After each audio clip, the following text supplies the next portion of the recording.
നമസ്കാരം മച്ചാന്മാരെ, വീണ്ടും അവധി പ്രഖ്യാപിച്ച കളക്ടർമാർ ഉത്തരവ് പുറത്തിറക്കിയിരിക്കുന്നു. കൂടുതൽ ജില്ലകളിലേക്ക് ഇപ്പോൾ അവധി വ്യാപിപ്പിച്ചിരിക്കുന്നു.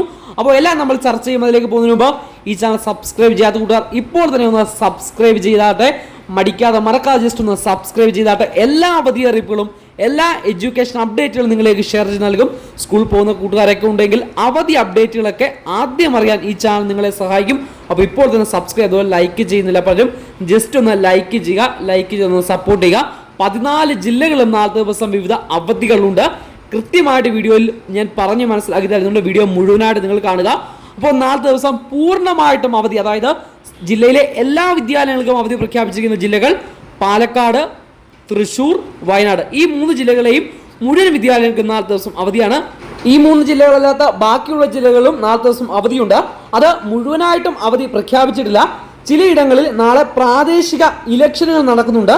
ഇങ്ങനെയുള്ള ഇലക്ഷനുകൾ നടക്കുന്ന ഇടത്തെ വിദ്യാഭ്യാസ സ്ഥാപനങ്ങൾക്ക് 4 ദിവസം അവധിയാണ്.